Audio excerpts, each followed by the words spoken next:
स्वागत है दोस्तों आपका स्टडी IQ वाला में। और आप लोगों को जैसे कि पता है कि SSC MTS की डेट अनाउंस हो चुकी है एग्ज़ाम की, और SSC GD का भी एग्ज़ाम होने वाला है जिसकी अनाउंस डेट कभी भी आ सकती है एग्ज़ाम की। तो मैथ के क्वेश्चन आप कहाँ से करें, कैसे करें, इसकी प्रिपरेशन किस तरीके से करें और किस टाइप के क्वेश्चन आ सकते हैं, इस बेस पर आज मैं ये वीडियो बनाने जा रहा हूँ। और इसमें मैं आपको SSC CGL के मोस्ट इंपॉर्टेंट क्वेश्चन कराने वाला हूं जो कि 2025 में CGL में आए थे, एडिक्विटी बेस। ठीक है ना, तो देर नहीं करते हैं, स्टार्ट करते हैं। तो दोस्तों SSC 2026 का कैलेंडर भी बहुत जल्द आने वाला है। SSC GD, CHSL, CGL, MTS ये हमारा मेन टारगेट रहेगा इसमें। ठीक है ना, और हम मैथ के इंपॉर्टेंट क्वेश्चन करेंगे जो आपके 2025 में एडिक्विटी बेस पर आधारित प्रश्न आए थे। CGL 2025 में जो भी पूछे गए हैं मैथ के क्वेश्चन मैं सारे हल कराऊंगा इसमें। ठीक है ना, तो ऑल 25 क्वेश्चन जो भी इसमें आए थे आपके 12 सितंबर 2025 में, ठीक है ना, शिफ्ट 1 में, तो वो सारे के सारे क्वेश्चन में लेके आ चुका हूँ। ये सीरीज जारी रहेगी। ठीक है ना, और इसमें जो 25 क्वेश्चन जो मैं करा रहा हूँ ये आपके SSC GD, CHSL, MTS, CGL, CHSL ये सभी एग्जामों के लिए मोस्ट इम्पॉर्टेंट साबित होगी, क्योंकि इसमें जो क्वेश्चन आए हैं ना वो सारे के सारे क्वेश्चन आप अच्छे से कर लें प्रिपरेशन, इसी टाइप के सारे क्वेश्चन आपको इन सभी परीक्षाओं में देखने को मिलेंगे, ये मैं दावा करता हूँ। ठीक है ना, कि इसी वीडियो में मैं आपको ये सारे के सारे क्वेश्चन सॉल्व कराऊंगा और इसी बेस पे आपको इन सब परीक्षाओं में आपको ये सवाल देखने को मिलेंगे, इसी टाइप के या इसी पैटर्न के जितने भी क्वेश्चन बनेंगे आपको देखने को मिलेंगे।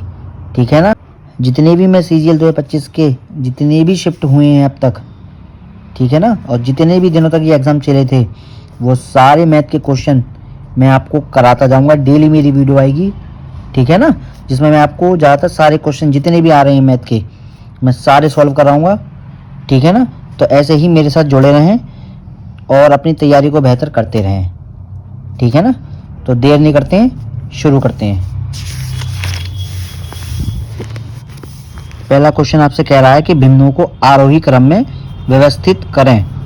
ठीक है ना, ये आपके दिए गए हैं नंबर्स, इसमें हमें ये देखना है कि इसको आरोही क्रम में हम कैसे सेट करें।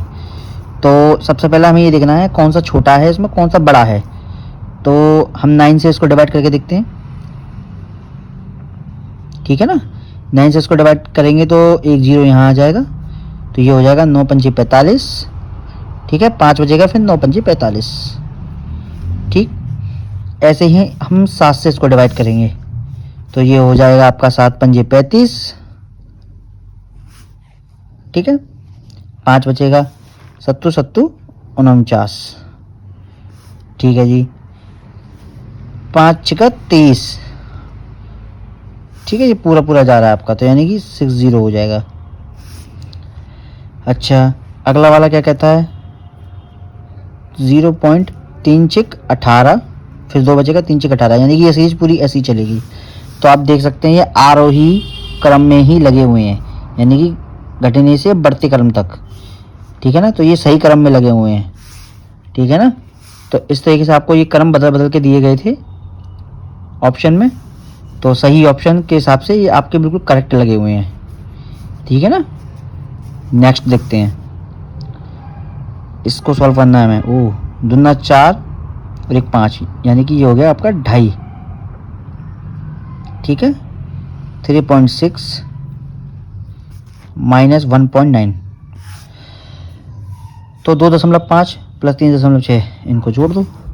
6 5 11 का 1, 3 2 5 और 1 6 माइनस 1.9। इसको आप सॉल्व करेंगे तो 11 से 9 जब हम लेस करेंगे तो यहाँ बचेगा 2। ठीक है ना, यहाँ से एक हमने यहाँ हासिल लिया, यहाँ बचा 5, 5 में से 1 गया तो 4, ये आपका आंसर आ गया। ठीक है ना, अगला देखते हैं, 7 चौक 28 और 1 29/4। सबसे पहले ये बोर्ड मास रूल आपको पता होना चाहिए। ठीक है ना, कि सबसे पहले हम छोटा कोष्टक यानी कि जो छोटा ब्रैकेट है ये सॉल्व करते हैं। ठीक, तो इसमें जब हम 4 ये एलसीएम लेंगे तो ये लेस होने के बाद आएगा 2/4, ठीक है ना, जो कि एक दूसरे से डिवाइड होगा तो 1/2 आएगा, यानी कि ये हो जाएगा 1/4, ठीक है ना। 5/6 मझला कोष्टक 1/3 माइनस 1/4, ठीक है ना। अब हमें ये ब्रैकेट सॉल्व करना होगा, ठीक है ना, पहला छोटा कोष्टक फिर मझला कोष्टक। तो इसका भी एलसीएम लेंगे तो ये होगा 12, ठीक है, 4 में से 3 लेस हो जाएगा यानी 1/12, ठीक।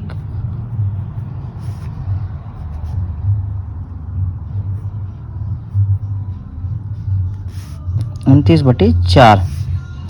अब आप देख सकते हैं यहाँ 1/12 बचा है, ठीक है, ये डिवाइड होगा तो आपकी जो ये वाली संख्या है वो ऊपर आ जाएगी, तो ये हो जाएगा आपका 29/4 इंटू 5/6 इंटू 12, 6 दूनी 12, 2 दूनी 4, ठीक है ना, 5 निम 45, ठीक है, 5 निम 45,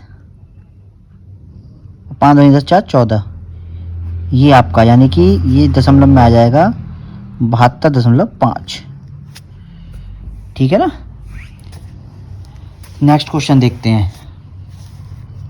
पाइथन और जावा में कुशल लोग कितने हैं? 50। केवल पाइथन में कुशल लोग कितने हैं? 70। केवल जावा में कुशल कितने हैं? 60। किसी भी भाषा में कुशल नहीं है, जो कोई भी भाषा नहीं जानते, वो हैं 20। तो अब ये क्वेश्चन से हमसे ये पूछ रहा है कि पाइथन में कुशल लोगों और जावा में कुशल लोगों का अनुपात क्या है। अब यहाँ पे क्या करेंगे बहुत से लोग कि पाइथन का ये देखेंगे 70 और जावा में ये, यानी कि अनुपात में आप क्या लगाओगे, ठीक है।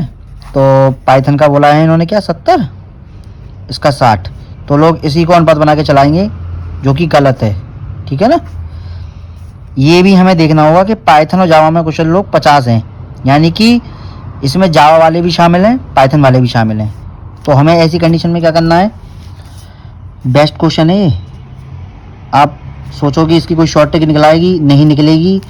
ये आपको लैंग्वेज बेस है, लैंग्वेज बेस के हिसाब से आपको चलना है, लैंग्वेज समझ के चलना है। क्वेश्चन की भाषा हमें समझनी होगी तभी इसको हम सॉल्व कर सकते हैं, वरना ये क्वेश्चन गलत हो जाएगा, ठीक है ना, टाइमिंग के चक्कर में, क्योंकि टाइम हमारे पास कम रहता है।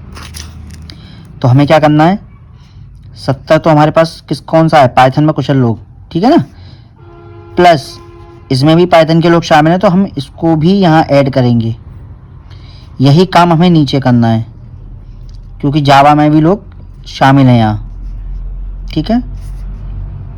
टोटल करेंगे तो 120/110, 0 से 0 कैंसिल, यानी कि अनुपात जो आएगा वो 12/11 आएगा, ठीक है ना।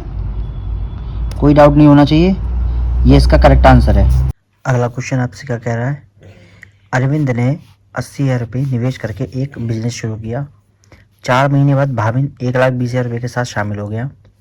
शुरुआत से 8 महीने के अंत में चंदन 1,60,000 रुपये के साथ शामिल हो गया। टोटल लाभ 1,05,000। तो चंदन का हिस्सा बताओ। अरविंद यहाँ पर 12 महीने के लिए आया हुआ है, क्योंकि उसने शुरुआत से ही पैसे डाले हैं, तो 12 महीने उसका काउंट होगा, ठीक है ना। भाविन 4 महीने के बाद आया था, तो 4 महीने के बाद आया तो उसका काउंट होगा 8 महीने, ठीक है ना। 4 महीने के बाद वो 5वें से स्टार्ट होगा, तो 12 में से 4 लेस करेंगे तो 8। ऐसे ही चंदन 8 महीने के अंत में आया है, तो जब 8वां महीना ख़त्म हो गया, 9वां महीना स्टार्ट हुआ, तो 9, 10, 11, 12, तो 4 महीने इसके ऐड होंगे, ठीक है।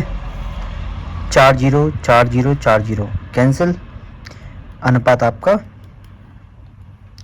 लगा रहेगा, ठीक है ना। ये 0 सब कैंसिल हैं, ठीक है ना। यहाँ से 4 और कैंसिल हो जाएंगे, तो 4 तिया 12, 4 दूनी 8, 4 एकम 4, फिर से 4 कैंसिल हो जाएगा, 4 दूनी 8, 4 तिया 12, 4 चौक 16, 0 0 0 यहाँ से कैंसिल कर दिया मैंने, ठीक है ना। तो और क्या कैंसिल हो सकता है, यहाँ 2 कैंसिल हो जाएगा, तो 3 अनुपात 3 अनुपात 2 तुलना 4, ठीक है ना। अच्छा, प्रॉफिट कितना है? 1,05,000। टोटल यूनिट कितनी है? 3, 3, 6, 2, 8, ठीक है ना। और चंदन का हिस्सा कितना है? 2 यूनिट। तो 2 का 8 में भाग लगाएंगे तो 4 बार जाएगा, 4 का इसमें भाग लगाएंगे तो 26,250 बार, यानी 26,250 रुपये इसका आंसर आ जाएगा। 4 दूनी 8, 10 में से 8 लेस करेंगे 2 यहाँ आ जाएगा, 4 24, 1 यहाँ आ जाएगा, ठीक है। 4 दूनी 8, फिर 2 यहाँ आ जाएगा, 4 पंजे 20, पूरा डिवाइड हो जाएगा, प्रॉफिट आपके सामने आ जाएगा चंदन का जो हिस्सा है, ठीक है ना। अगला क्वेश्चन देखते हैं। ए और बी एक बिजनेस स्टार्ट करते हैं। एक ए जो है वो 9 महीने के लिए 80,000 रुपये का निवेश करता है, जबकि बी 6 महीने के लिए 1,20,000 रुपये का निवेश करता है। टोटल लाभ 45,000 रुपये के लाभ में आपको बी का हिस्सा बताना है, ठीक है। सेम वही कंडीशन रहेगी इस वाले सवाल जैसी, पहले वाले जैसी, कि 9 महीने के लिए 80,000 रुपये अनुपात 6 महीने के लिए 12,000 रुपये। ये ए है, ठीक है ना, और ये बी है, ठीक। 0 से 0 कैंसिल, 4 दूनी 8 और 3 यहाँ से गायब हो जाएंगे, हटा देंगे हम। 3 त्रिका 9, 3 दूनी 6, 4 दूनी 8, 4 तिया 12, ठीक है। ये दोनों भी सेम है तो इनको भी हटा देंगे, तो यानी कि 1 अनुपात 1 आ जाएगा, ठीक है। टोटल यूनिट 2, बी का हिस्सा है 1 प्रॉफिट का, तो यानी कि आपका आ जाएगा 22,500 रुपये, ठीक है। अगला देखते हैं। 100 और 250 के बीच उन सभी पूर्णांकों का औसत बताना है जो 11 से विभाज्य हैं। 11 से विभाज्य हैं, यानी 11 नहीं 99, 100 से कम है, 11 ढाई 110। तो 100 से ऊपर की जो संख्या है 110, वो 11 से डिविजिबल है, चला जाएगा, डिवाइड हो जाएगा। तो पहला नंबर हमारे पास ए जो निकल के आएगा वो आएगा 110। अब 11 को हम इससे डिवाइड करके देखते हैं 250 में कितनी बार जाता है। 11 दूनी 22, 3 यहाँ आ जाएगा, 11 दूनी 22, क्योंकि 11 33 होता है, 3 इसमें है नहीं है, 11 दूनी 22 यानी 22 बार जाएगा ये, तो 22 बार जाएगा तो ये हो जाएगा 242, यानी लास्ट नंबर जो आएगा वो आएगा 242। इन दोनों का टोटल करेंगे और 2 से आपका डिवाइड करेंगे तो इसका औसत निकल के आ जाएगा, ठीक है ना। टोटल होगा 352, 2 से डिवाइड करके 176, ठीक है ना। ये इसका आंसर होगा, ठीक है ना, ये इसका औसत निकल के आ जाएगा। अगला क्वेश्चन आपसे क्या कह रहा है? 15 संख्याओं का औसत 80 है। तो 15 संख्याओं का औसत 80 है, तो 15 संख्याओं का जो योग है वो होगा 1200, ठीक है।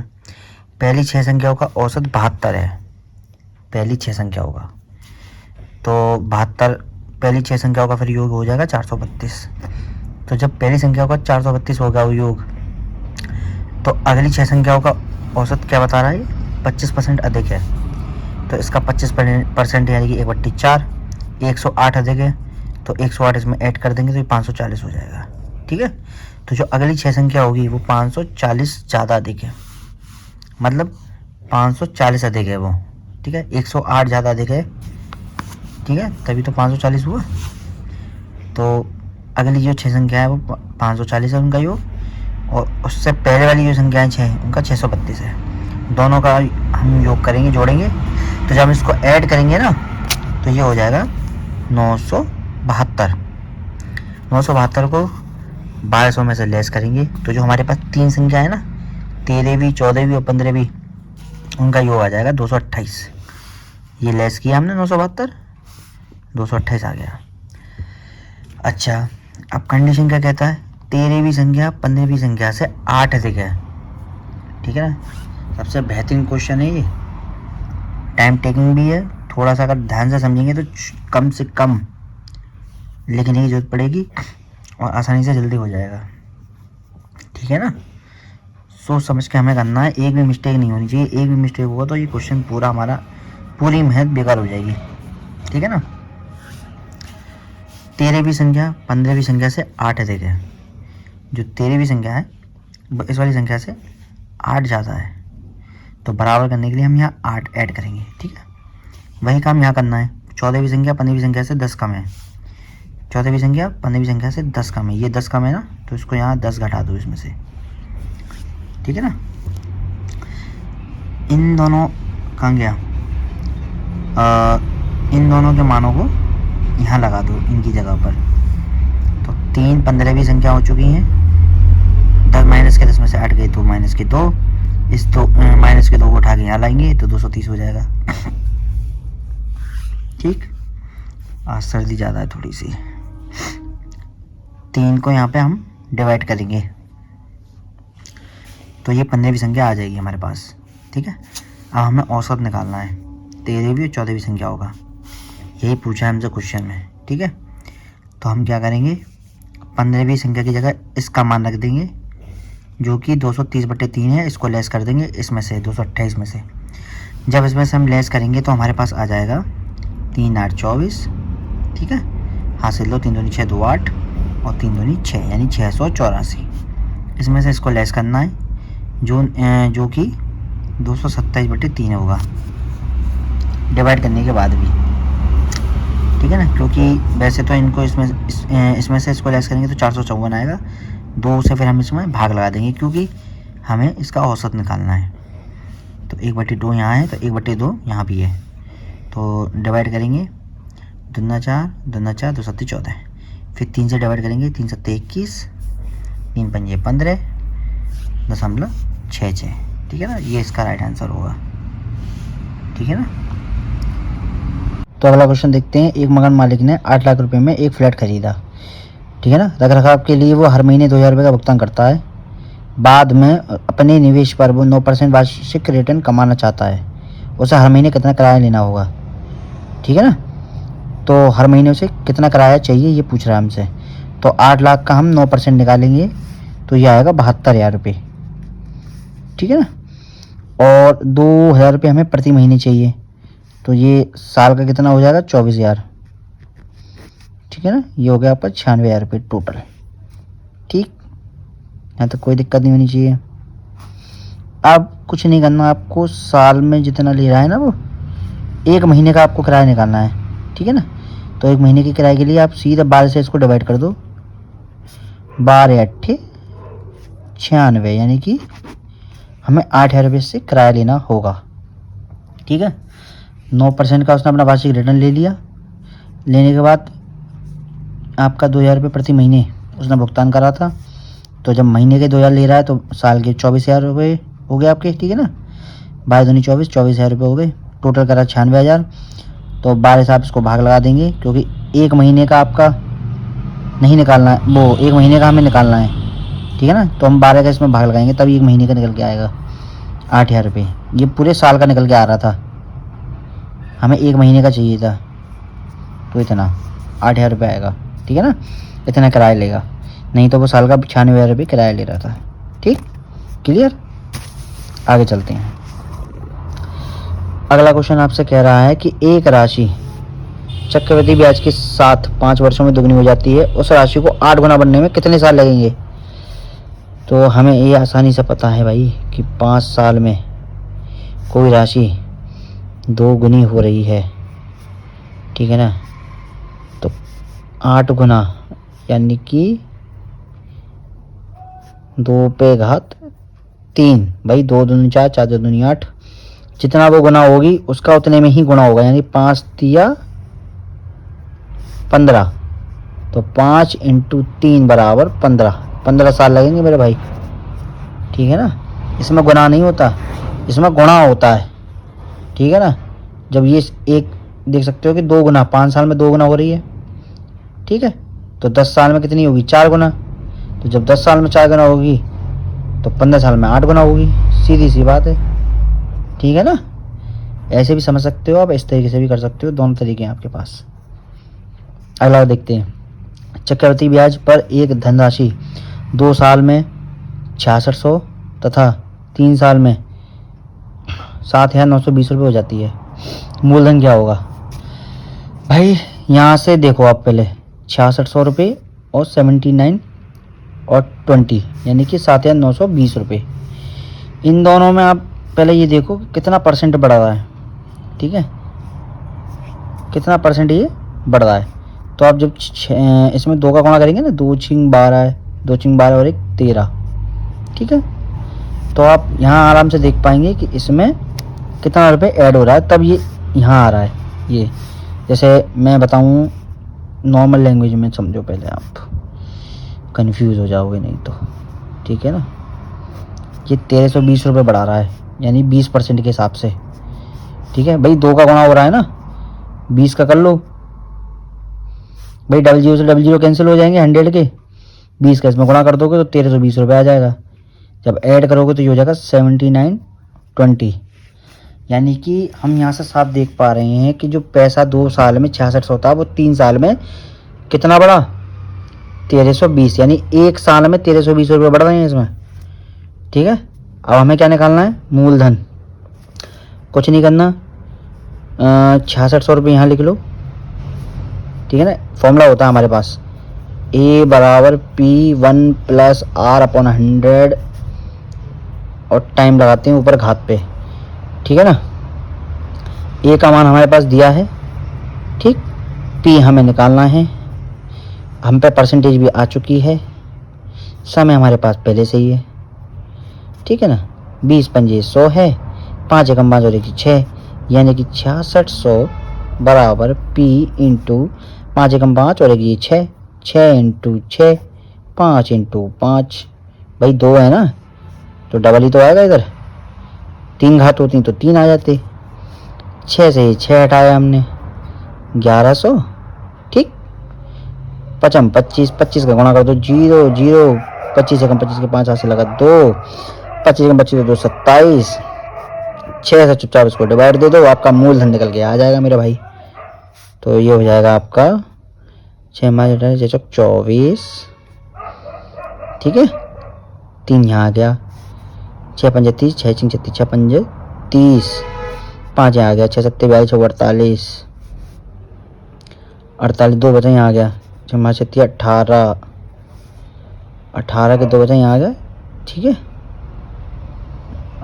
2 आ गया तो 6 36 18, अब ये चलेगा आपका, यानी कि इतने रुपए आपका ये आएगा आंसर, मूलधन आपका ये निकल के आएगा। अगला क्वेश्चन आपसे कह रहा है कि सुमन ने 25 लीटर दूध 45 रुपये लीटर यानी प्रति लीटर की दर से और 15 लीटर दूध 50 रुपये प्रति लीटर की दर से खरीदा। उसने दोनों को मिलाया, फिर पूरे मिश्रण को 48 रुपये प्रति लीटर की दर से बेचा। उसका लाभ या हानि बताना है कि कितना लाभ हुआ या कितना हानि हुई है। तो हम देख सकते हैं कि 25 लीटर, ठीक है ना, कितने रुपये लीटर बिक रहा है, 45 रुपये लीटर, यानी 1 लीटर 45 का है, 45 रुपये का। तो 25 लीटर कितने का हो जाएगा मेरे भाई, ये हो जाएगा 25 पंजे 125, ठीक है ना, 12 इधर आ गया, 25 का 100, 112।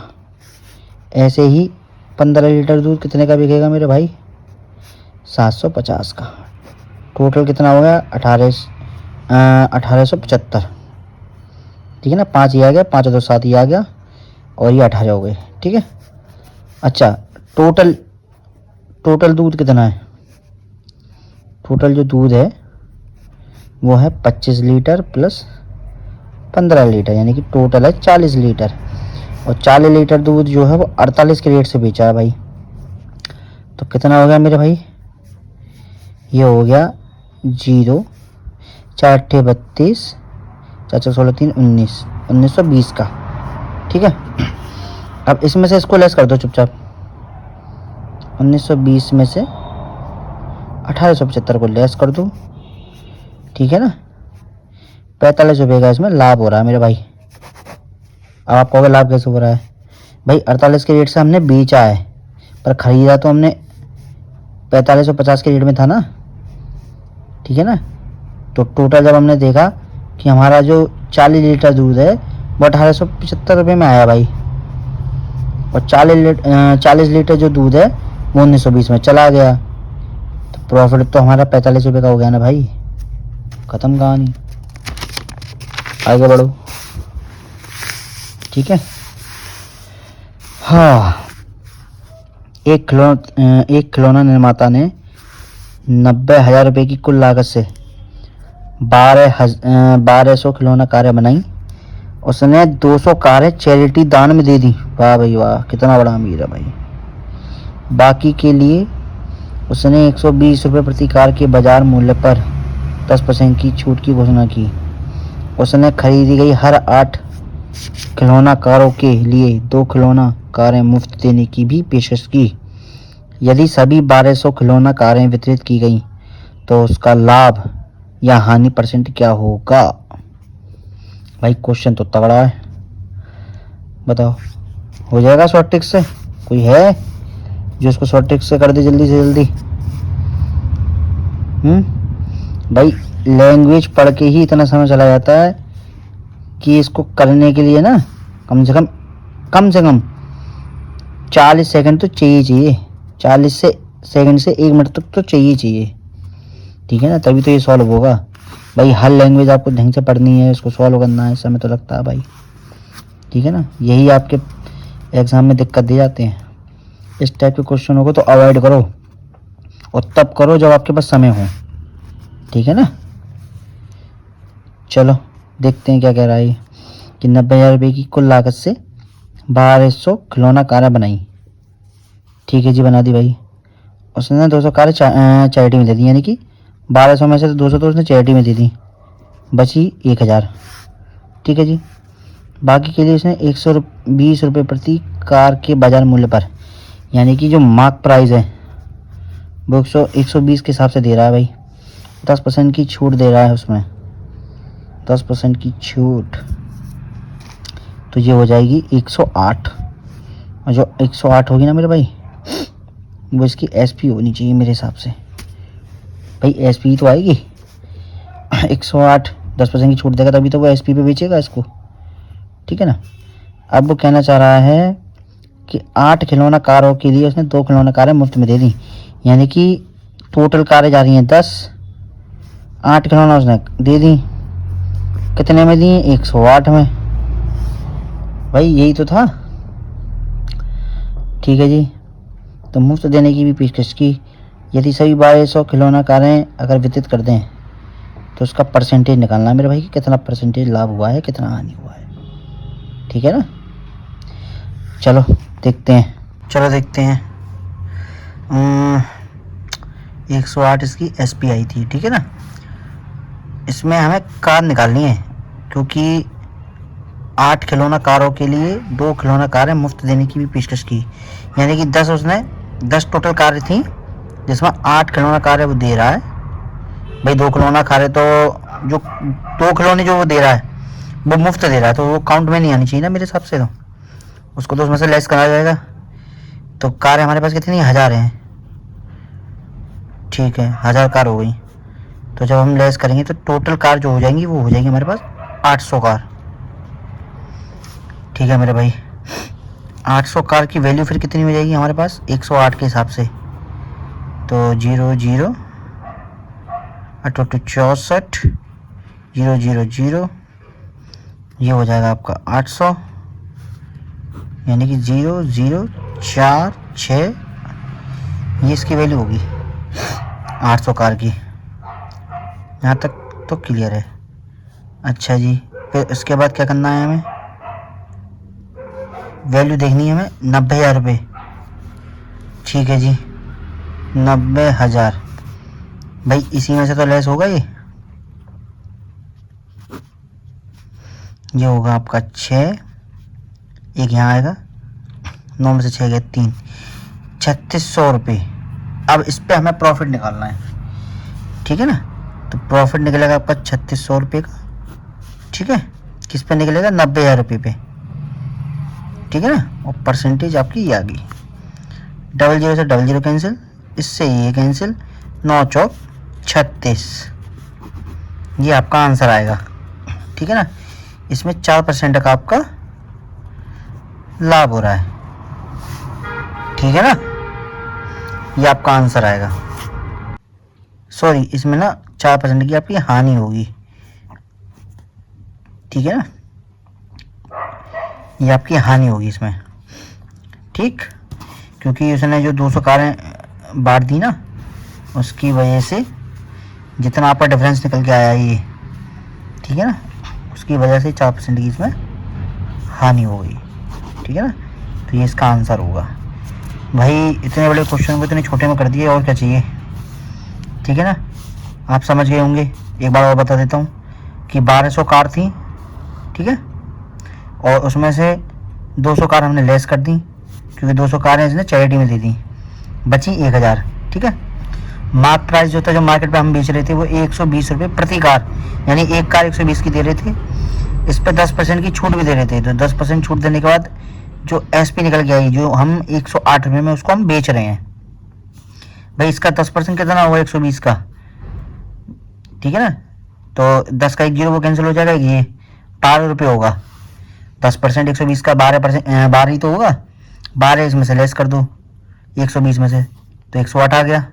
ये आपका SP हो गया, विक्रय मूल्य, ठीक है।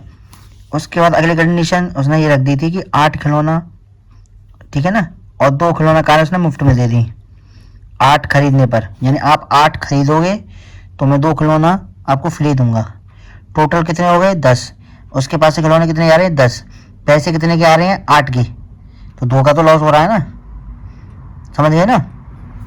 तो वही चीज़ हमने यहाँ करी थी कि 10 खिलौने जा रहे थे, 8 उसके पास से खरीदे जा रहे थे, और टोटल वो 10 दे रहा था, यानी कि 2 तो फ्री में दे रहा था प्लस 8 जो वो बेच रहा था, ठीक है ना। तो 2 तो वो लॉस में हो गए ना, इसलिए हमने कार निकाली थी कि कितनी टोटल कार हैं उसने सेल की हैं। तो उसने 800 कारें सेल की हैं, 200 कार उसने फ्री में दे दी, मुफ्त में दे दी। जो चैरिटी में दी थी वो तो अलग है, जो 200 उसने अलग और दी हैं अपनी तरफ से, वो ये हो गई। तो जो 200 कारों की वजह से जो अमाउंट है ना आपका, वो 4% हानि में चला गया, ठीक है ना। उसके बाद हमने क्या करा था, 800 कार की वैल्यू निकाली थी, कितने में बेची थी 108 के हिसाब से। तो जब 108 के हिसाब से हमने एक कार बेची थी, तो टोटल हमने कितनी कार बेच दी, हमने 86,400 रुपये में हमने इतनी सारी कारें बेच दी, ठीक है। और लागत कितनी लगी थी हमारी 90,000 रुपये, मतलब पैसे तो लगाए हमने 90,000 रुपये और 86,400 रुपये लेस हो गया, ठीक है ना। इतने में हमने बेच दी, तो ये 3600 रुपये का हमारा क्या हुआ है, ये घाटा हुआ मेरे भाई, ठीक है ना। 2 लाख का बिजनेस था, 4 लाख का घाटा कहाँ से हो रहा है, ये समझ में नहीं आ रहा है ना। ये 4 लाख का घाटा कैसे हो रहा है 2 लाख के बिजनेस में। तो वो सिस्टम है कि 90,000 रुपये का सामान था, ठीक है ना, 86,400 में तुमने बेच दिया, तो 3600 का तो घाटा ही होगा ना। तो जो घाटा होगा वो किस पे होगा, 90,000 रुपये पे होगा, सीधी सी बात। निकालोगे तो 4% हानि आ जाएगी। अब इतने बड़े क्वेश्चन को आप इतने छोटे में कम समय में कैसे करोगे, वो इस तरीके से करोगे मेरे भाई। ये थी अप्रोच।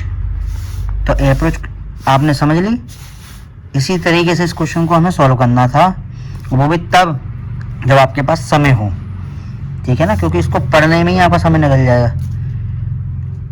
ठीक है ना। अगले क्वेश्चन पे चलते हैं।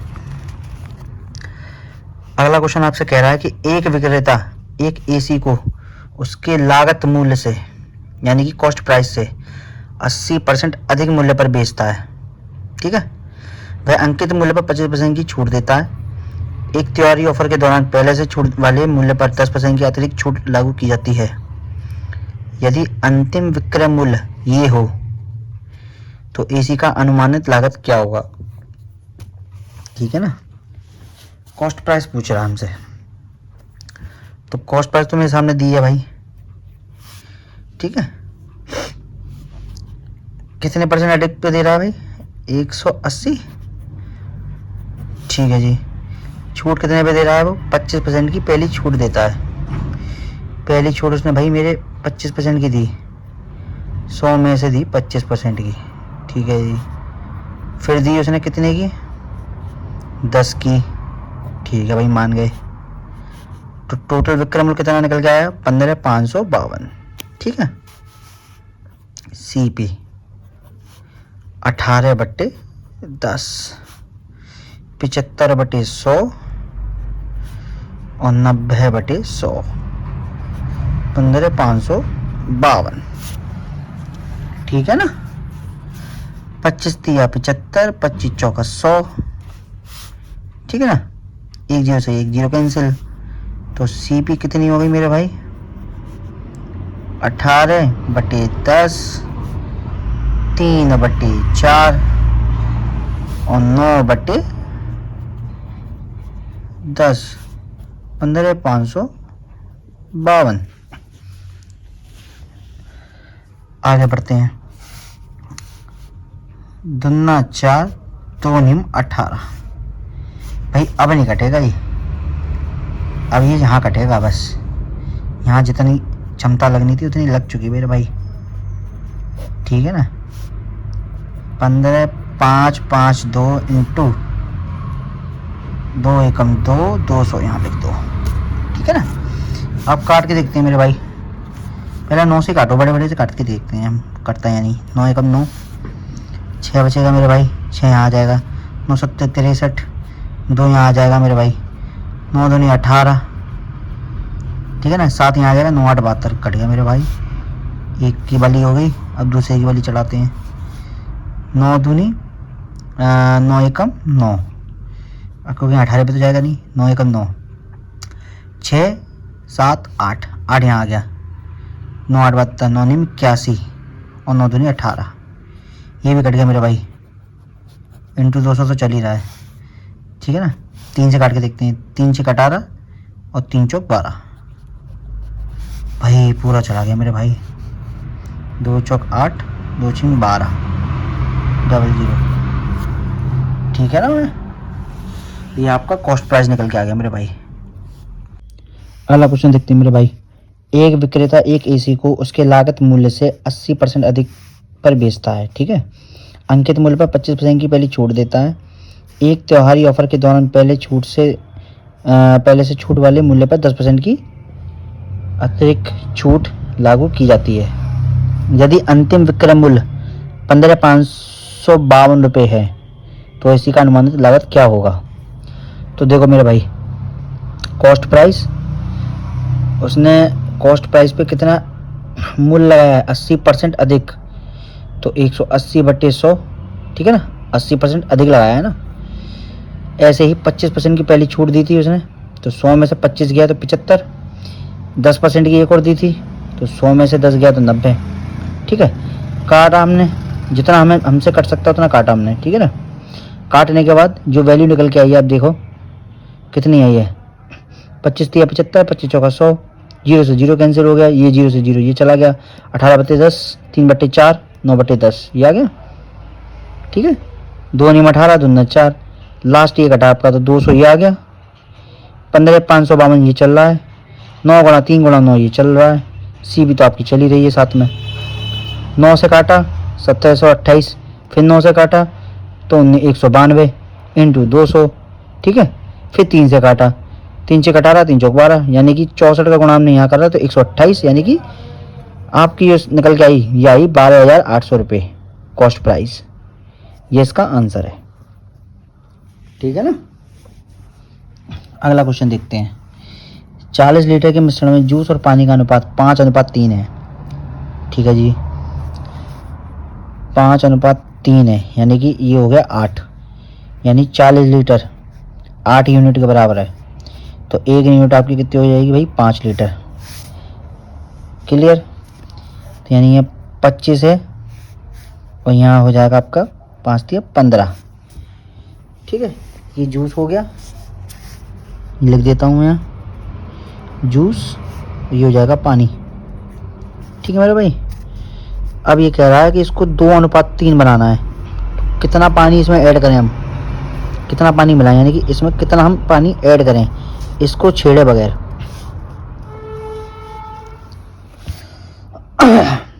कितना कर सकते हैं बताओ मेरे भाई, बताओ बताओ बताओ बताओ, क्या कर सकते हो तुम हमारे लिए।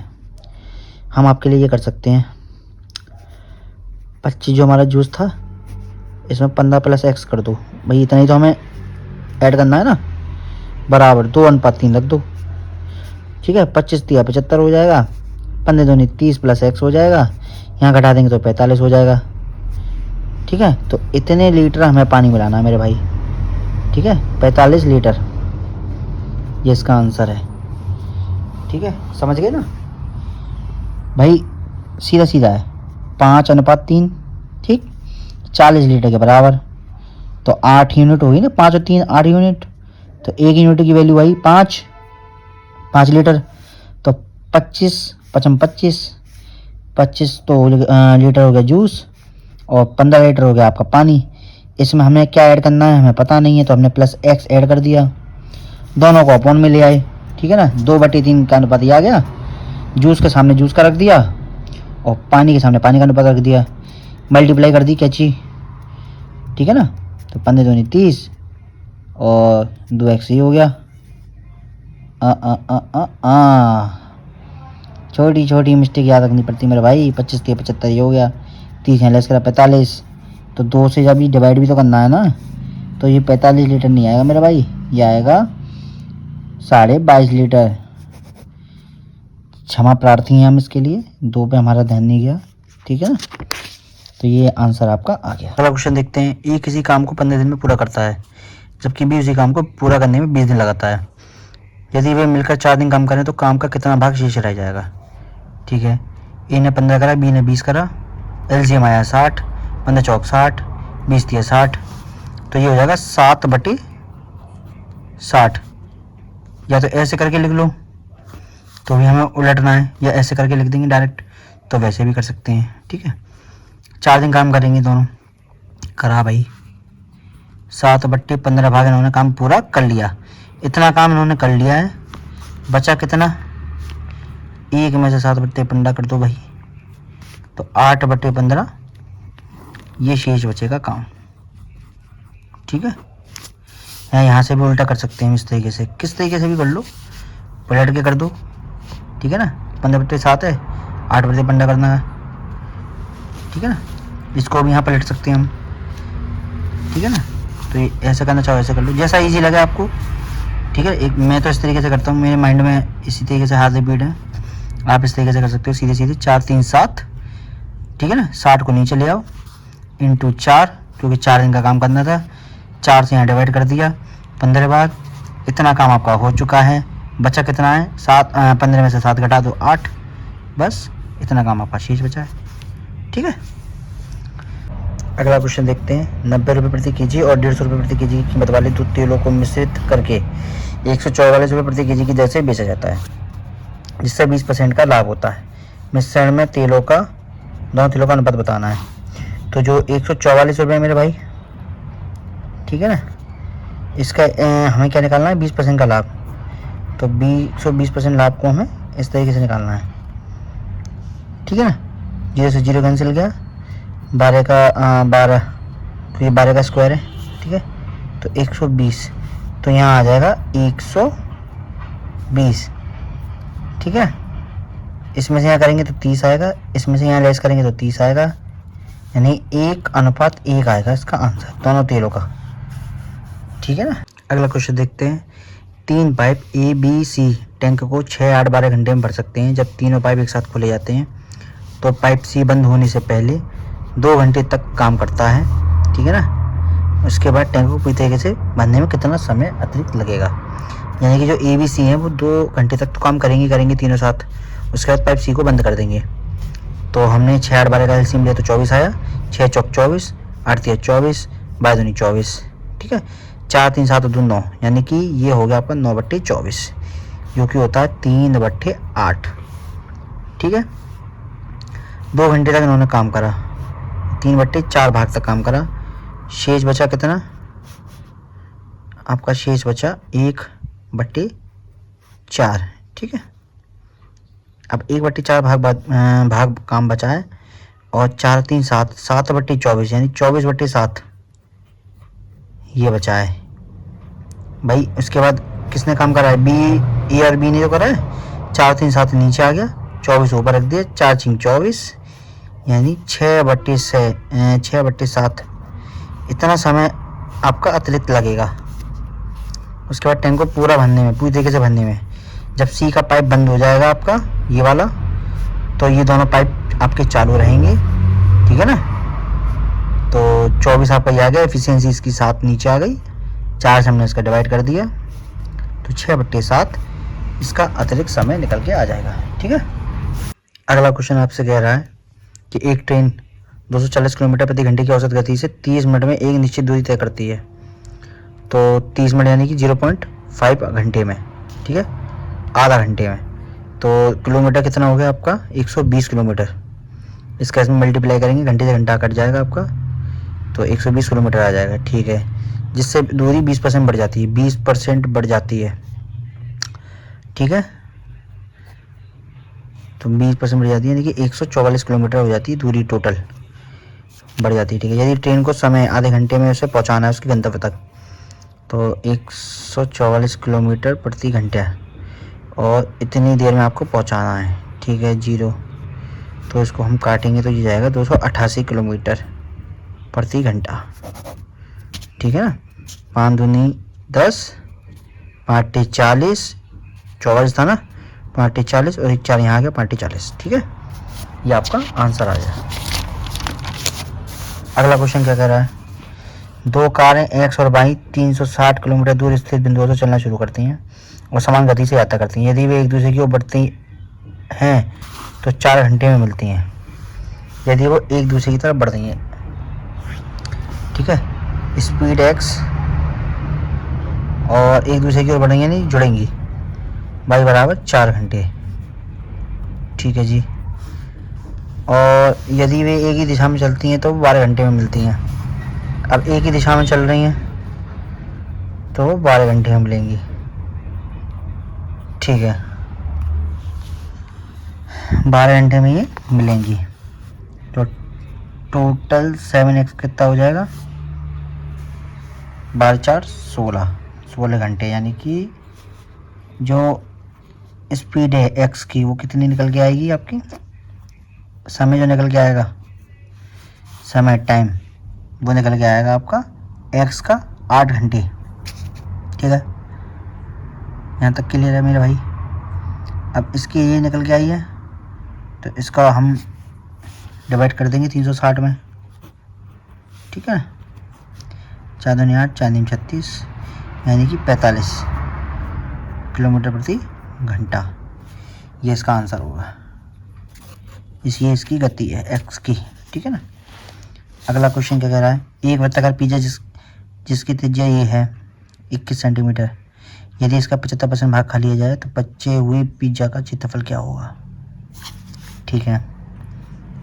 तो ये हो जाएगा पाई आर स्क्वायर, यानी 22/7, आर का मान होगा 21, यानी कि 21, बचा हुआ भाग कितना 25%, ठीक है। 7 तिया 21, 25 चौका 100, 2 4, 2 एकम 2, ठीक है। तो ये होगा 11 तिया 33 इंटू 21/2, ठीक है। 21 तिया 63 और 6 69/2, यानी 2 तिया 6, 2 चौक 8 और यहाँ 2 छिंग 12 दशमलव ये, ठीक है।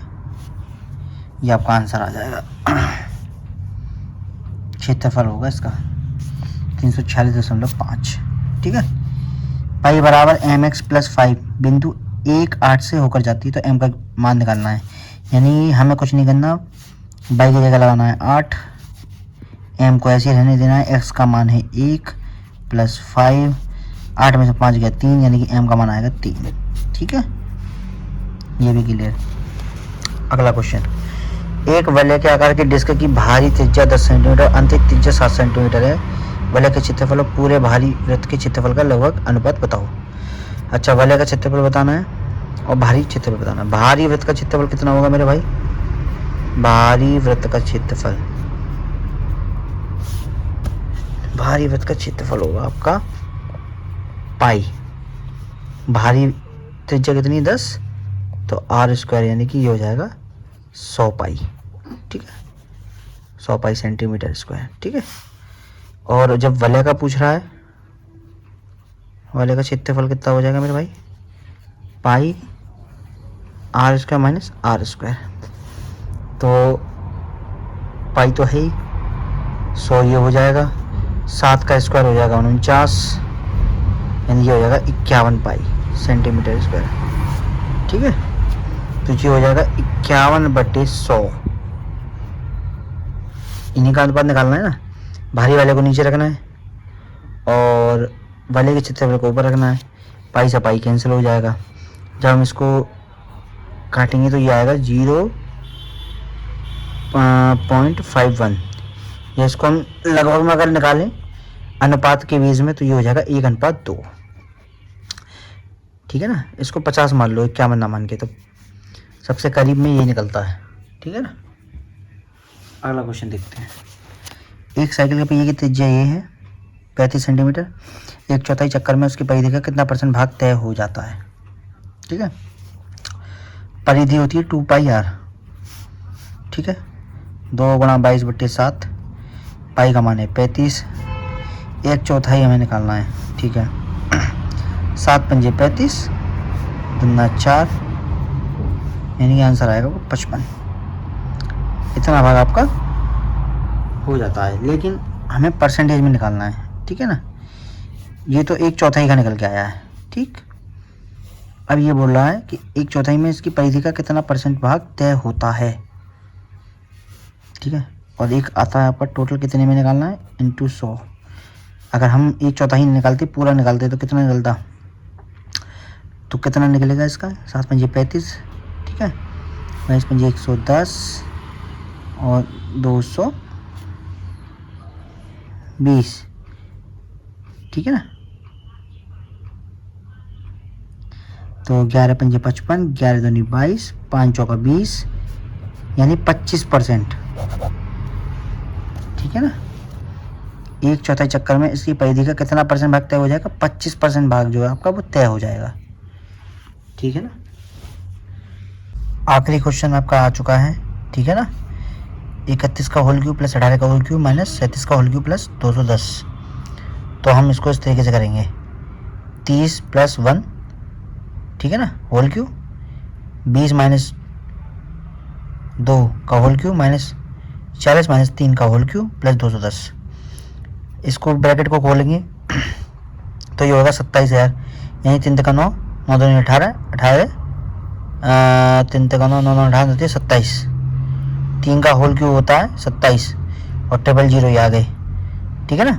1 का होल क्यूब 1 होगा। ठीक है। और 3ab, यानी कि 3 × 3 = 9, ए और बी। ठीक है ना। 90 और इन दोनों को ऐड कर दो 31। ये काम मैंने यहाँ किया है, ये काम मैंने यहाँ किया है। ठीक है ना। और प्लस 210 ये चल रहा है। ठीक है ना। उसके बाद इसको हम सॉल्व करेंगे तो ये आएगा 29,791। इसको सॉल्व करेंगे आएगा 5832। इसको सॉल्व करेंगे आएगा 50,653 प्लस 210 चल रहा है। ठीक है ना। फिर इसमें से 1,000 उठा के यहाँ रख देंगे तो 30,000 हो जाएगा। 50,000 से 30,000 गया 20,653। ठीक है। 791 इसका ये रहा, 48 32 ये रहा, प्लस 210 ये रहा। ठीक है। इन सबको ऐड कर दो और इसको इसमें से लेस कर दो तो 14,820 आ जाएगा। ये इसका आंसर है। टाइम टेकिंग है, खाली समय में ही इसको करें इस टाइप के क्वेश्चनों को। ठीक है ना। जब आपके पास समय बचे, क्योंकि टाइम टेकिंग वाले क्वेश्चन क्या होता है, समय बर्बाद ज़्यादा करते हैं।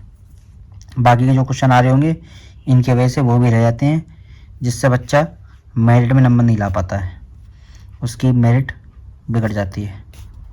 ठीक है ना। वो रह जाता है ना कि 1 नंबर से रह गया, 2 नंबर से रह गया, कि 4 नंबर से रह गया, कि 10 नंबर से रह गया। वही नहीं टाइप के क्वेश्चन कुछ ऐसे आ जाते हैं जहाँ समय बर्बाद हो जाता है। तो जो क्वेश्चन आ भी रहे होंगे आगे वो उसको अटैम्प्ट ही नहीं कर पाएगा, और जब अटैम्प्ट ही नहीं कर पाएगा तो वो रह जाएगा भाई, है ना। पेपर उसको पूरा आता है लेकिन वो ऐसे क्वेश्चनों के चक्कर में समय बर्बाद हो गया तो वो पहुँचा ही नहीं, है ना। ऐसे ही और भी वीडियो में लाता रहूँगा। ठीक है ना।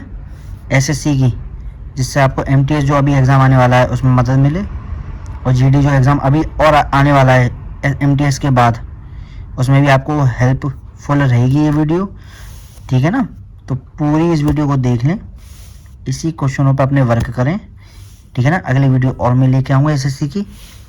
अपनी तैयारी को बेहतर करते रहें। ठीक है ना। बहुत बहुत धन्यवाद।